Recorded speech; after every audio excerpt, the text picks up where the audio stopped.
आज की शाम बहुत भारी है, दर्द से भरी हुई है और आज का ये शो करते हुए मेरे मन में भी बहुत पीड़ा है, क्योंकि आज तमिलनाडु में एक हेलीकॉप्टर दुर्घटना में भारत ने अपने पहले chief of defence staff general Bipin Rawat, उनकी पत्नी और 11 अन्य बहादुर सैनिकों को हमेशा के लिए खो दिया।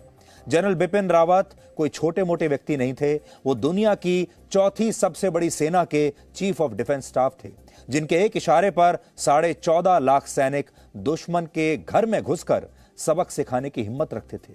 वो एक बहुत ही डेकोरेटेड और बहादुर सैनिक थे और उनके ऊपर भारतीय सेना को आधुनिक बनाने और सेना के तीनों अंगों के एकीकरण की एक बहुत बड़ी जिम्मेदारी थी। आज के विशेषण में उनकी मृत्यु का शोक तो है ही, लेकिन साथ ही हमारी लाचारी पर क्रोध भी है।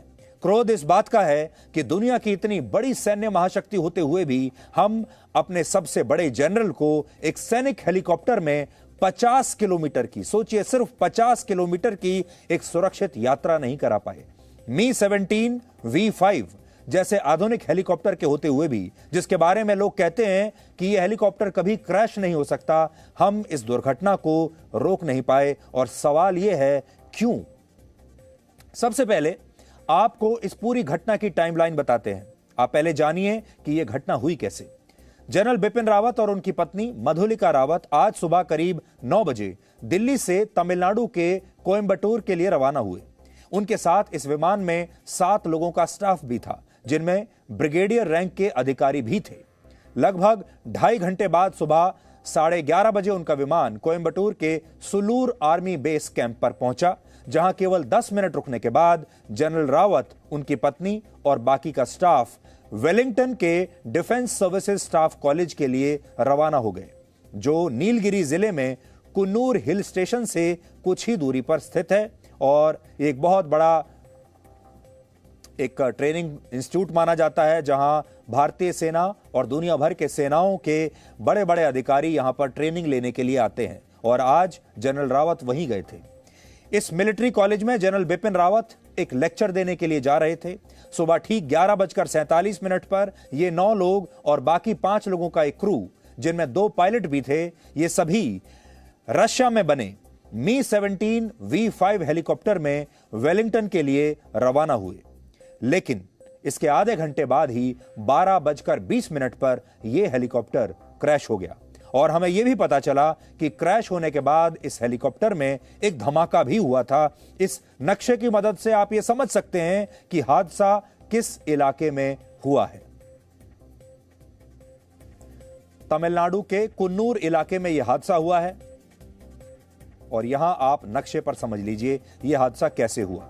आपकी स्क्रीन पर यह वही मी-17 V5 हेलीकॉप्टर है और यह हेलीकॉप्टर वेलिंगटन से सिर्फ 10 किलोमीटर दूर कुन्नूर में जाकर क्रैश हो गया।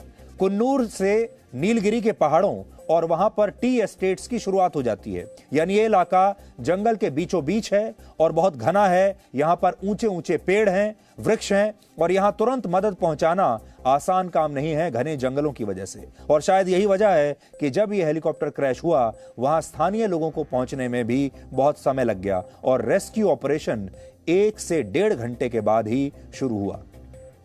यहां 2 बातें नोट करने वाली हैं। पहली ये कि जनरल बिपिन रावत का हेलीकॉप्टर अगर 5 मिनट और ऐसे ही उड़ता रहता तो वेलिंगटन के उस मिलिट्री कॉलेज में सुरक्षित पहुंच जाता जहां उनका यह कार्यक्रम था। यानी वो दिल्ली से वेलिंगटन की दूरी लगभग पूरी ही कर चुके थे, बस 5 मिनट की दूरी बची थी। लेकिन यह आखिरी 5 मिनट में यह हादसा हुआ जिसमें उनकी मृत्यु हो गई। दूसरी बात यह कि जिस देश के पास दुनिया की चौथी सबसे शक्तिशाली सेना है, जो सीमा पर एक साथ पाकिस्तान और चीन जैसे देशों का सामना कर रहा है, जिसका सालाना रक्षा बजट 4,78,000 करोड़ रुपए का है, वो देश अपने सबसे बड़े जनरल को 50 किलोमीटर की दूरी भी सुरक्षित तौर पर तय नहीं करवा पाया। यह बात बहुत कड़वी है, लेकिन आज आपको इसके बारे में जरूर सोचना चाहिए। वैसे तो हम हमेशा भारतीय सेना के बारे में आपको अच्छी बातें ही बताते हैं। जहां जहां भी कोई गलती होती है तो वहां उसको सही मंशा से की हुई बात मानते हैं, लेकिन आज कुछ कड़वे सवाल इंडियन एयरफोर्स से हमें पूछने ही पड़ेंगे। 16 मार्च वर्ष 1958 को उत्तराखंड के पौड़ी गढ़वाल में जन्मे बिपिन रावत की शुरुआती पढ़ाई शिमला में हुई थी। इसके बाद वो देहरादून की इंडियन मिलिट्री एकेडमी में गए, जहां उन्हें बहुत ही प्रतिष्ठित स्वॉर्ड ऑफ ऑनर से सम्मानित किया गया।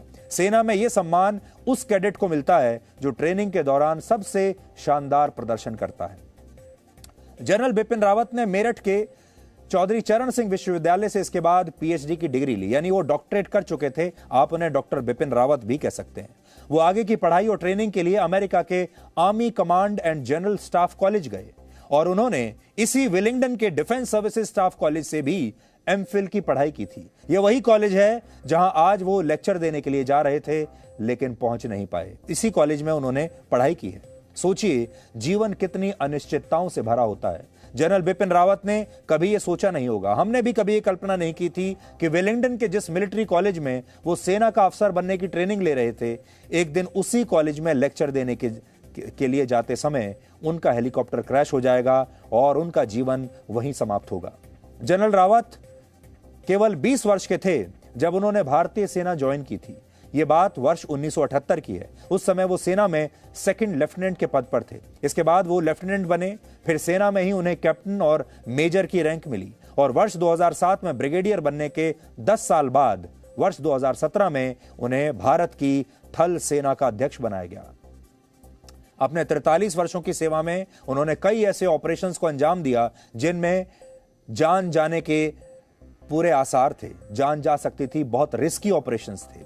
कश्मीर घाटी से लेकर एलसी और एलएसी तक हर मोर्चे पर उन्होंने सेना को लीड किया और नॉर्थ ईस्ट में भी उग्रवादी संगठनों के खिलाफ बड़े बड़े ऑपरेशंस में उन्होंने महत्वपूर्ण भूमिका निभाई। उनके समय में भारत ने 2 बड़ी सर्जिकल स्ट्राइक्स की थी। पहली सर्जिकल स्ट्राइक वर्ष 2015 में म्यांमार में की थी। तब वो सेना में लेफ्टिनेंट जनरल थे और नागालैंड के दीमापुर में 3rd कॉर्प्स को लीड कर रहे थे, जो सेना की एक विशेष बटालियन है। बिपिन रावत के नेतृत्व में इसी बटालियन ने उग्रवादियों के खिलाफ म्यांमार में घुसकर कार्रवाई की थी और 40 उग्रवादियों को मार गिराने के साथ उनके ठिकानों को नष्ट कर दिया था। इसके बाद सितंबर 2016 में जब उरी हमले के बाद भारतीय सेना ने पाकिस्तान के कब्जे वाले कश्मीर में सर्जिकल स्ट्राइक की, तब जनरल रावत सेना में vice chief of army staff थे। इस सर्जिकल स्ट्राइक में भी उनकी भूमिका काफी अहम थी।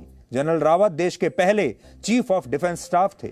वर्ष 1999 के कारगिल युद्ध के बाद भारत ने पहली बार यह महसूस किया था कि देश में सीडीएस यानी चीफ ऑफ डिफेंस स्टाफ की नियुक्ति होनी चाहिए, जो तीनों सेनाओं के बीच एक कड़ी का काम करेगा, एकीकरण का काम करेगा।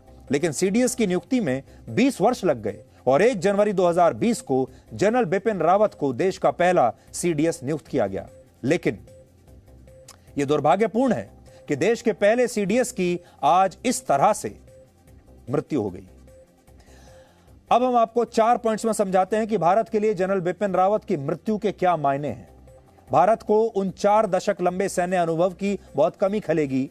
जनरल बिपिन रावत एलसी पर पाकिस्तान की कमजोरियां जानते थे, एलएसी पर चीन की कमजोरियों को समझते थे। बांग्लादेश और नेपाल जैसे देशों के लिए उनकी सैन्य रणनीति काफी अलग और आक्रामक थी, इसलिए उनकी मृत्यु से कहीं ना कहीं दुश्मन देश काफी आज खुश होंगे। जनरल रावत की मृत्यु ऐसे समय में हुई जब भारत एलसी और एलएसी यानी पाकिस्तान और चीन दोनों मोर्चों पर पाकिस्तान और चीन के साथ गतिरोध का सामना कर रहा है। ऐसे में उनकी मृत्यु का असर पड़ोसी देशों के साथ गतिरोध को भी कुछ हद तक प्रभावित कर सकता है।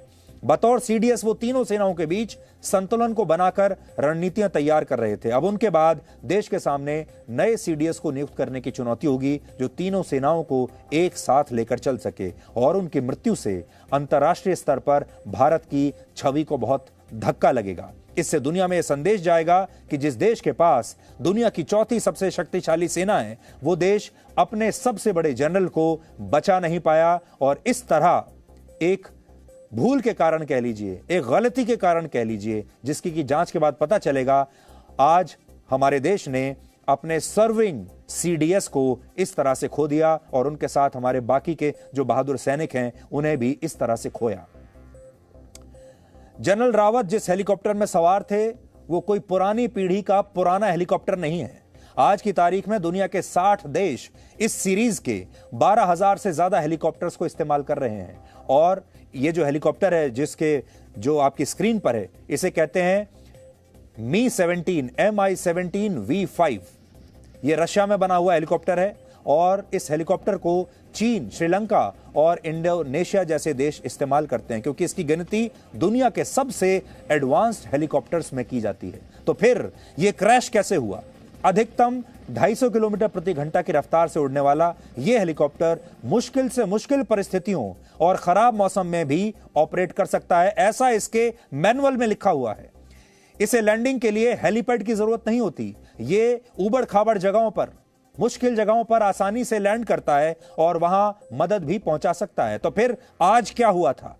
इसका इस्तेमाल ट्रांसपोर्टेशन, रेस्क्यू ऑपरेशन, तलाशी अभियान और वीवीआईपी मूवमेंट के लिए किया जाता है, और इसमें एक बार में 3 क्रू मेंबर्स के अलावा 36 लोग बैठ सकते हैं। बड़ा हेलीकॉप्टर है ये। इसके अलावा यह हेलीकॉप्टर अधिकतम 13,000 किलोग्राम का वजन उठा सकता है। सोचिए, जो हेलीकॉप्टर इतना आधुनिक हो, 13,000 किलोग्राम का वजन उठाने की क्षमता रखता हो, जिसके बारे में कहते हो कि यह कहीं भी उतर सकता है, जिसके बारे में कहते हो कि यह खराब मौसम में भी ऑपरेट कर सकता है, फिर आज यह हेलीकॉप्टर क्यों नहीं चला? कुल मिलाकर कहें तो यह हेलीकॉप्टर इतना आधुनिक है कि इसका इस्तेमाल आंखें बंद करके भी किया जा सकता है, और ऐसा होता भी है। प्रधानमंत्री नरेंद्र मोदी भी घरेलू उड़ानों के लिए अक्सर इसी हेलीकॉप्टर का इस्तेमाल करते हैं। इसके अलावा सेना में भी वीवीआईपी मूवमेंट के लिए यह हेलीकॉप्टर प्रयोग में लाया जाता है। रशिया में निर्मित MI सीरीज के 150 हेलीकॉप्टर्स इस समय भारत के पास हैं, और ये हेलीकॉप्टर्स ज्यादा पुराने नहीं हैं। भारत को 2011 से 2018 के बाद ये सारे हेलीकॉप्टर्स मिले हैं। लेकिन सोचिए, ये कितने बड़े अपमान का विषय है कि भारत के इतिहास का पहला CDS उसी की सेना के हेलीकॉप्टर में एक क्रैश में इस तरह से उसकी मृत्यु हो जाए। यह एक अपमान का विषय है और इसकी जांच तो होनी ही चाहिए, और आज इसका जवाब देश को देना पड़ेगा। आज ये समझने का दिन है कि भारतीय सेना में विमान क्रैश की इतनी ज्यादा घटनाएं अक्सर होती क्यों हैं। और आप सब लोग भी याद करके देखिए, लगभग हर 2-3 महीने में आपको ये खबर कहीं ना कहीं देखने को, पढ़ने को, सुनने को मिलती है कि भारतीय वायुसेना का कोई प्लेन क्रैश हो गया। और अब तो हमें ऐसी आदत पड़ चुकी है कि जब किसी फाइटर जेट के क्रैश होने की खबर आती भी है तो ज्यादा ध्यान नहीं देते लोग, क्योंकि लोगों को अब इसकी आदत पड़ चुकी है। वर्ष 1948 से 2021 के बीच, यानी पिछले 73 वर्षों में सेना के 1751, ये फिगर आप याद रखिए, 1751 एयरक्राफ्ट्स और हेलीकॉप्टर्स हम क्रैश करा चुके हैं सेना के अब तक, आजादी के बाद से। यानी इस हिसाब से हर वर्ष औसतन 24 और हर महीने सेना के 2 विमान दुर्घटनाग्रस्त हो जाते हैं। सोचिए, ऐसा क्या है कि औसतन हर महीने इतने दुर्घटना हो रही हैं हमारे देश में। अगर बात सिर्फ 1994 से 2014 के बीच की हम करें, 20 साल की बात अगर करें, तो इस दौरान भारतीय सेना के 394 एयरक्राफ्ट्स और हेलीकॉप्टर्स क्रैश हुए हैं। सोचिए, 94 से लेकर 2014 तक 394 हेलीकॉप्टर्स और एयरक्राफ्ट्स हमने क्रैश करा दिए। यानी इस दौरान हर साल औसतन 20 विमान दुर्घटना का शिकार हुए हैं। 20 विमान, हर साल 20 विमान हम खो देते हैं दुर्घटनाओं में, क्रैश में। ऐसा क्या हो रहा है यहां पर?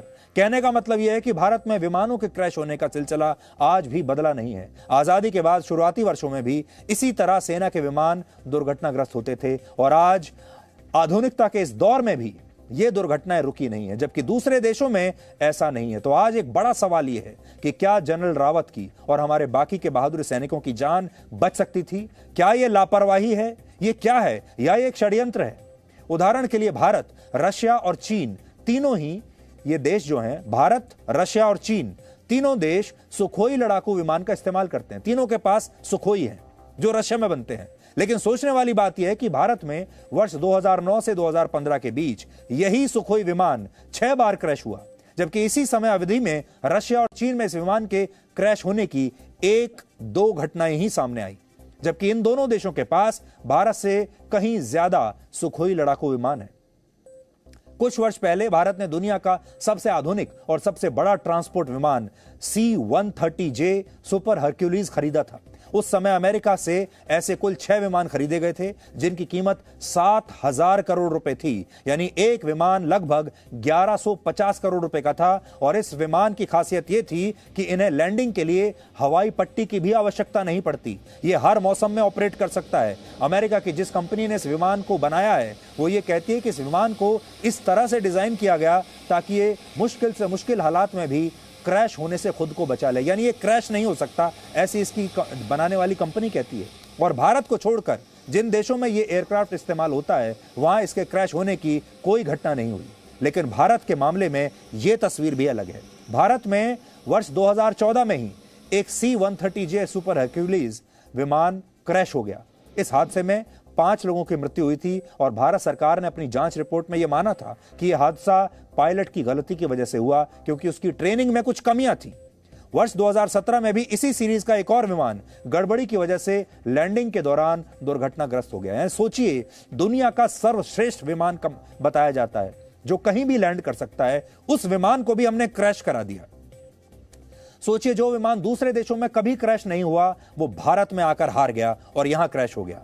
भारत में प्रतिदिन 4 से 5 हजार यात्री विमान उड़ान भरते हैं। 4 से 5 हजार जो पैसेंजर सिविलियन प्लेन्स जो हैं, जिनमें आप सब लोग यात्रा करते हैं, जो अलग अलग एयरलाइंस में उड़ते हैं, वो हमारे यहां उड़ान भरते हैं, जिनमें लाखों यात्री सफर करते हैं। जबकि एक अनुमान के मुताबिक सेना में प्रतिदिन ट्रेनिंग और दूसरे कामों के लिए केवल 200 विमान ही उड़ान भरते हैं। तो सोचिए, कहां हमारे देश में 4 से 5 हजार उड़ान भरी जाती हैं।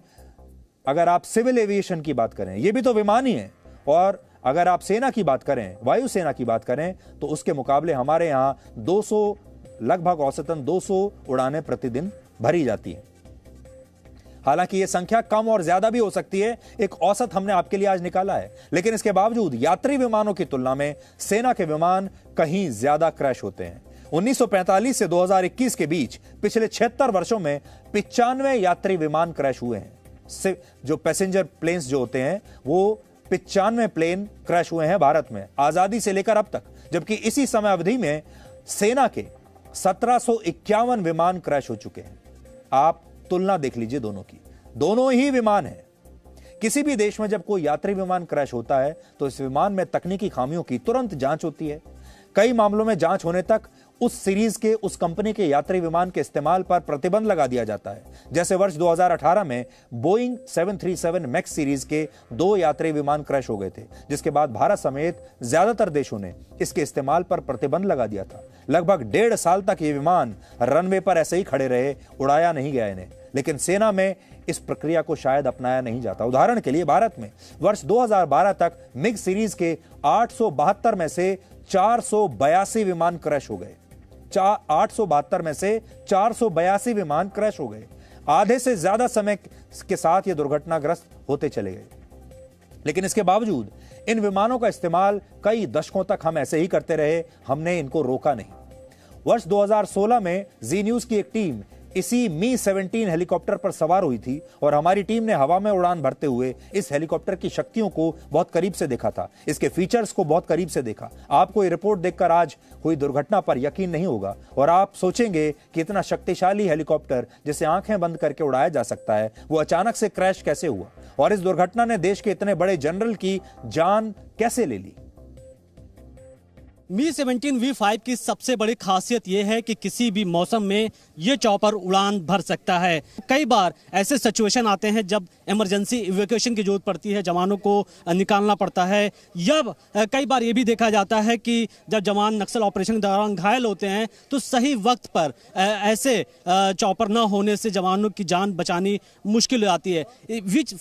मी-17 V5 के बारे में कहा जा रहा है कि चॉपर जरूरत पड़ने पर एम्बुलेंस की तरह काम कर सकता है। ये अगर आप देखें तो ये कॉकपिट का हिस्सा है जहां पर यहाँ पर पायलट्स बैठते हैं। हम आपको अंदर ले चलते हैं और थोड़ा सा ये दिखाना चाहेंगे कि किस तरीके से मी-17 V5 को एक तरीके से अंदर से दिखता है। अगर आप ये देखें तो ये जो हिस्सा है यहाँ पर 2 पैरेलल सीट्स हैं और जरूरत पड़ने पर ये जो सीट है ये ठीक एक तरीके से एक एम्बुलेंस अगर आप देखें तो जो मेडिकल गाड़ियां होती है उस तरीके से तब्दील हो जाएंगी, जिनको फर्स्ट एड यहाँ पर दी जाएगी जवानों को बचाने के लिए। यहाँ पर तमाम तरीके की सुविधाएं हैं। ये चॉपर की सबसे खास बात है कि बहुत सिक्योर है। अब तक अगर भारतीय वायुसेना की अगर हम बात करें, एक्सीडेंट रेट की बात करें, तो Mi-17 V5 चूंकि सबसे ज़्यादा मॉडर्न है और इसका जो एक्सीडेंट रेट है वो बहुत ज़्यादा कम है और इस वजह से एयरफोर्स को इस पर सबसे ज़्यादा भरोसा है। इंडियन एयरफोर्स इस चॉपर का इस्तेमाल युद्ध के दौरान भी करती है। जवानों को यहाँ से इस पर बैठ के कमांडो या तो एयर ड्रॉपिंग करते हैं, आसमान से ज़मीन पे जंप करते हैं, या फिर वो जवाबी कार्रवाई करते हैं।